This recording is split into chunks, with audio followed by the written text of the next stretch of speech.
Hi guys, this is Jacqui Cooper at JCooperTravels, and I have Jerry on, who is a financial advisor at Baird in Cleveland. He and I have been talking on the podcast, and there is another episode that I would recommend checking out. I'll also put that link on this one.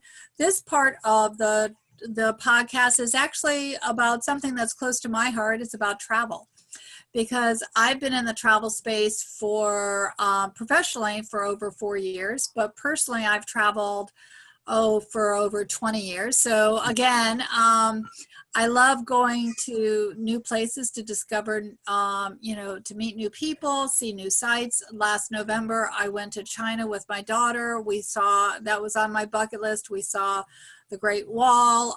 We've gone to, we did a backpacking train tour of Scotland, Wales, and Britain 2 years ago. I visited Stonehenge at the solstice, which was just phenomenal.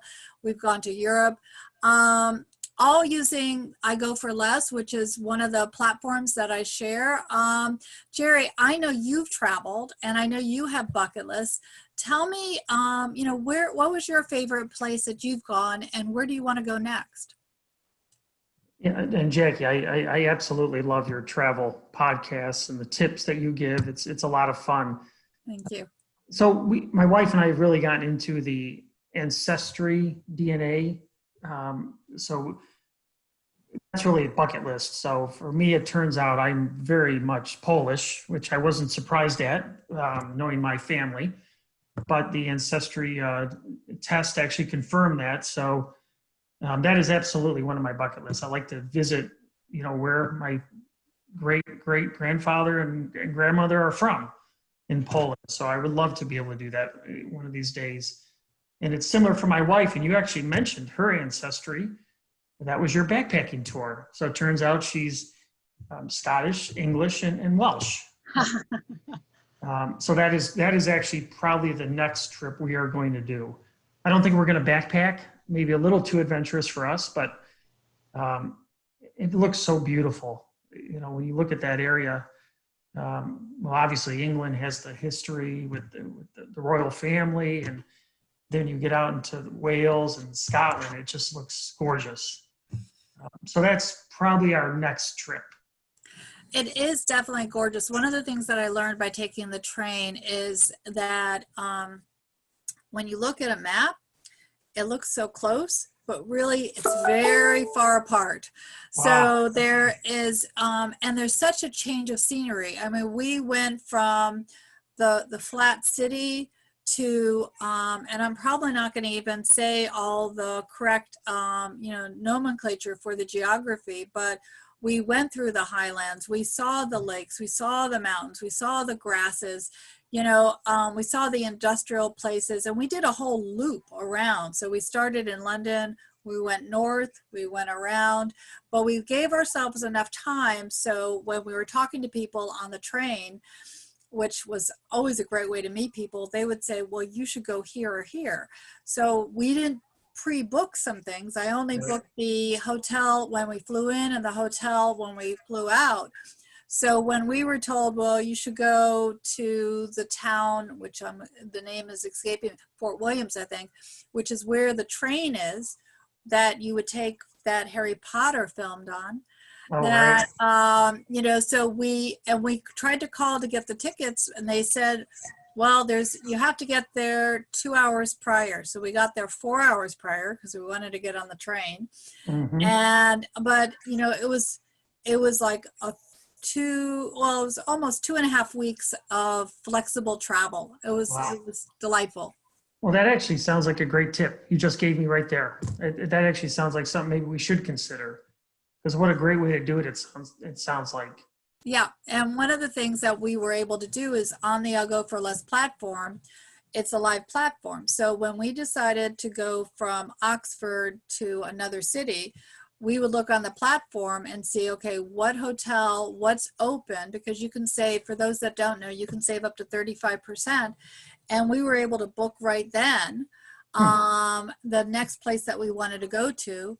So that way we knew we had a place waiting for us, because Wow. I wanted to make sure that I wasn't spending time in the next city looking for a place. I wanted to always have a place waiting for us so I could enjoy the touring part and not the looking part. So I guess I should clarify the backpacking. We did have a backpack on, but we also had one small luggage. So our hands were always free, Right. and we could scoot up the steps for the train. Right. And we, it was we bought as we went. So we bought t-shirts as our souvenirs, and we had our maybe 3 or 4 pairs of jeans that we could switch out and we knew we were going to travel as we go, and we made sure that our suitcases were empty, so that way when we got our souvenirs, like our wool blankets and other Right. things that were traditional, Right. we Right. could just take them, and they were usable too. When we got cold, we just used it.